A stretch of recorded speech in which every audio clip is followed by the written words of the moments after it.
Together we build, together we strive. We see it all on your Government Information Service, Channel 7.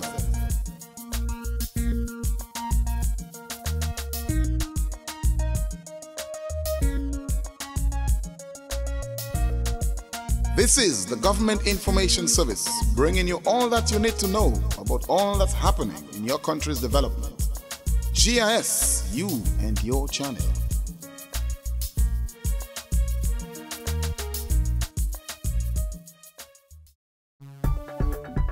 Here in the Soufriere constituency, we are going to be exploring important areas for development. The Honorable Sam Martin, parliamentary representative for the Soufriere constituency, is enthusiastic about giving the Point Michel playing field and basketball court a major facelift. So what we intend to do is to have the playing field a bit more leveled up, because if you go to watch, you will see the pitch area of the playing field is a bit higher than the outfield. So we're trying to even it out, and there's a serious situation there. Because it's not being fenced. Houses around the area, when balls go there, they tend to have some little conflict. So we're trying to fence at least in the interim that the northern part of it. But in the long process, we intend to fence the entire area and to have the place properly secured and maybe well lit as well, so that we could have night activities as well. Also, as you can see, the basketball court is not very far, just adjacent to the playing field. So it's in a little state of disrepair, so we're going to reorganize there. But not just for basketball, but it's a multi-purpose area where we could have volleyball as well. So we want to ensure that the place is well fenced, the boards and the rims are up, everything is well set, and that we can use it for basketball, volleyball, and any other sort of sport. The Honorable Parliamentary Representative explains why he thinks it is necessary to enhance the sporting facilities. I tell you, from school, some children maybe don't even eat there, and people are on that playing field every day. And in the Soufriere constituency that encompasses Soufriere, Guardian, Scotland, and Point Michel, I think Point Michel is the most active one in the sports. And I can tell you, if you were to come there almost every day after school, there is field, and then after, I'm not sure if it's organized in such a way that after 4 or 5, the small ones go and the bigger ones take over. But there's always somebody or people on that playing field there. So I think it's a very good thing if we have that playing field organized. And too many times we say about the youth to go astray, so I think that would be a perfect avenue to keep them occupied instead of staying by the road. Major development in the Union Estate area is visible proof of the government's efforts at providing residents with the necessary infrastructure and land for housing development. That area is part of the Union Estate area that was sold out by government to the people, and as you can see, it has been developed. You can see the number of houses there, and all the roads, if I may say, is like only highways we have up there. All the roads are properly paved, and the people are building there and they have taken full advantage of it. And then if you go higher up, there is maybe another 40 to 50 lots that are going to be sold. So that'll be like a continuation of what is happening there now. So that is part of what the government really intends to do in the village and the constituency by extension, to continue to develop the constituency. Many persons have taken the opportunity to purchase land for development of this area. You have people who are living away who are back as the returnees. People from outside who were fortunate enough to get lots, because the lots there, as you can see, they're well placed, they're very flat, and it's a nice place to live. And quite a few civil servants have built in that area. So it's a mix of all of them. We have local people, returnees, and people from outside of Point Michel who have built there. The Green Valley area is a key example of the government's commitment in ensuring every Dominican own a piece of Dominica. We had quite a few squatters, and government will intervene and realize that the people have been living there for a while, and taking into account the housing and the land issue. So government decided to sell it at $1 a square foot for the people around the area. And if you were to take a drive down, we can see there's just a newly paved road, maybe just about a month or two. And then most of the lots have been taken up. But at the back of me, quite a few of them, about 2 or 3 of them, which have been identified for particular persons, but have not been built on. GIS spoke with Mr. Thomas Sarah, who was one of the first persons to occupy land in the Green Valley area. As a young guy growing up, I needed somewhere to live because I've got many kids. So in 1990, I made a bold step, come around this area and scored a piece of land. Mr. Sarah expresses his gratitude to the government. So right now we are thanking the government, the Labour Party government, for doing this brilliant piece of work for us. And we will always appreciate him and give him his love, give him our love, and blessings from the Lord, you know. Serious emphasis is being placed on the allocation of lands for housing development for residents of the area and Dominica by extension. Okay, well, right now we are in another area of the Union Estate area. That is the other area where lots are being subdivided for sale. So government again is continuing in that thrust to ensure that the people of the Soufriere constituency, Port Michel, primarily can have lots so that they could build. And if you were to look to my right, there's an open area that will be preserved and to be used as a park, because we want to know that the people will be living in the area, but the ambience is being kept that the children and the people could have a nice area to be relaxed. And then further right, there's the old estate house that belongs to the Pemberton, because all the land there was being acquired from them. And I guess it was just fitting that to keep them there, I guess, for the heritage of it, you know. So once again, that's another area where government is continuing in the thrust to ensure that people have an area to live. So that's another area with about 50 to 60 lots that are going to be sold pretty soon.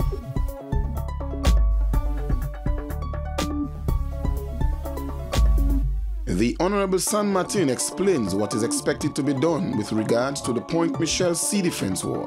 But what they have decided to do, since a few people are having their bars by the road, as you may see, which we will say is their livelihood, we cannot just displace them.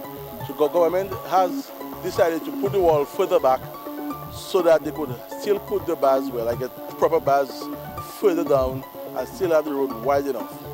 So the wall will be serving various purposes for the safety of the road, safety of the residents, and the people's livelihood who will be affected if the seas rough. Then they're going to be having a safer environment. So the wall is going to start from this end there where the first one stopped, and it goes all the way up to the other point of Port Michel.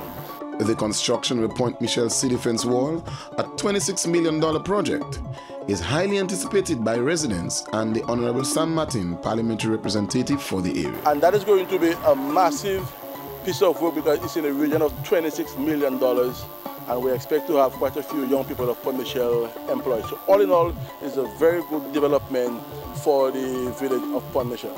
Honorable San Martin spoke to GIS about the commencement of the project.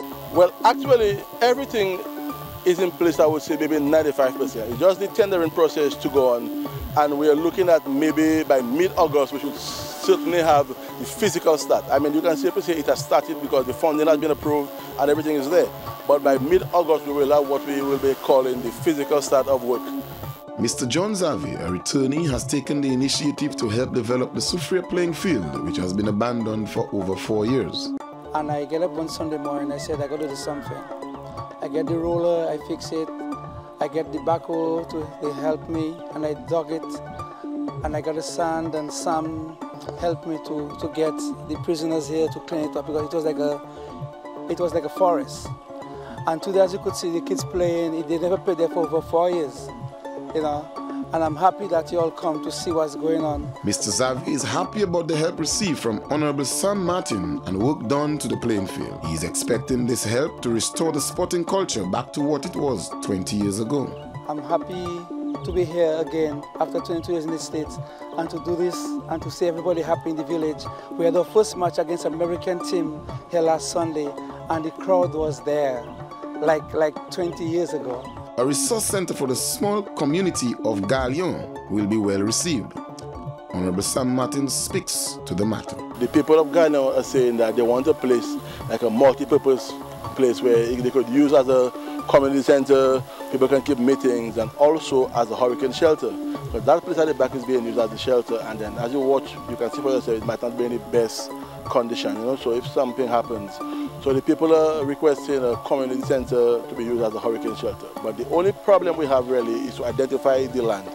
But I guess that will be done in due course. So we are in the process of looking at where we can identify a piece of land and to try to work with them and get that place for them. And you drove up there with me, and then you saw the state of the road. It's in a very bad state. So that is something very high on my agenda, and I guess the government as well. So in the near future, we should be doing something about the road for them. A lot of emphasis is being placed on the rehabilitation of the road network in the Scots Head community, particularly the Savon area. Right now we are in an area in Scottsdale, well, locally known as Savon, but it used to be Castile Estate.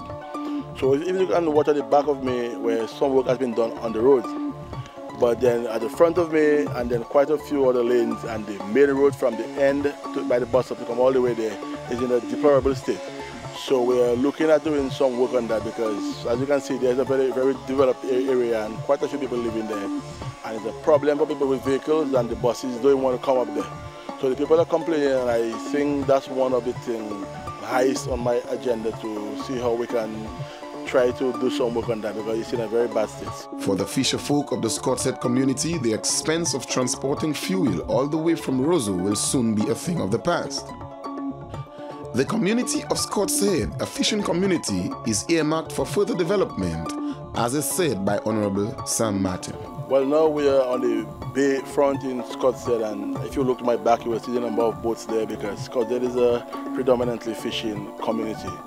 So what we intend to do is to put in 2 fads, but the fads are commonly known by Scottsdale people through our French connection with Martin Cruz next to us as DCP. But what the fads do is that when you put on the fads, it acts as a breeding ground for the fishes and a shelter as well. So it's going to benefit the fishermen in all aspects, because you will be using less fuel, and your assurance for holding fish is almost 100%, because by the time the guys go out by 6 in the morning, chances that they can come in at 12 with 2 or 3 tuners or blue marlin. So when we spoke about it initially, was to just put in the fads, but I have been reliably informed that all fads now have to be done through NAFCOP. So that's a policy now. So we're working together with the St. Mark's cooperative, because there's a newly, well, a revamped one, Soufriere, Scottsdale, Point Michel cooperative. So we're working with them to work with NAFCOP to see how we can get 2 fads erected, because that is going to help the fishermen tremendously. But to my left now, there's a building called the Carabantic, which is operated by the Scottsdale Improvement Committee, but it was refurbished with assistance from the government.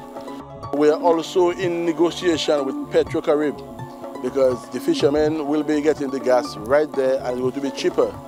But then we are looking at a suitable site. So it's somewhere to my left, next to the Carabantic. I think that's the most suitable area based on the information I have on hand now. So I'm not too sure, but very soon we should be finalizing on an area, and that the gas station will be erected, so it will be easier for the fishermen, both in the cost, the location, and then the idea of having to also to go to town to get gas. That's going to ease up that situation. And so, in keeping with the Dominica Labour Party-led government thrust of taking Dominica to the next level, Honorable Sam Martin and the community of Scottsdale, Point Michel, Soufriere and Galion are well set to be part of this forward movement led by the Honorable Roosevelt Skerrit, Prime Minister of Dominica.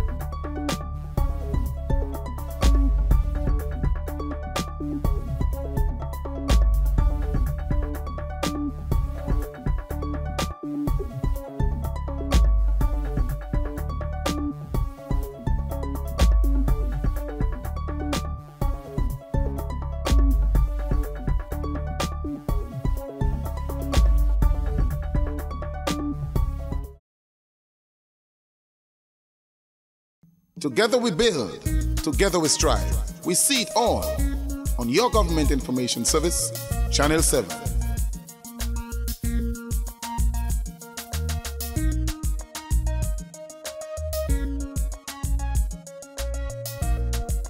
This is the Government Information Service, bringing you all that you need to know about all that's happening in your country's development. GIS, you and your channel.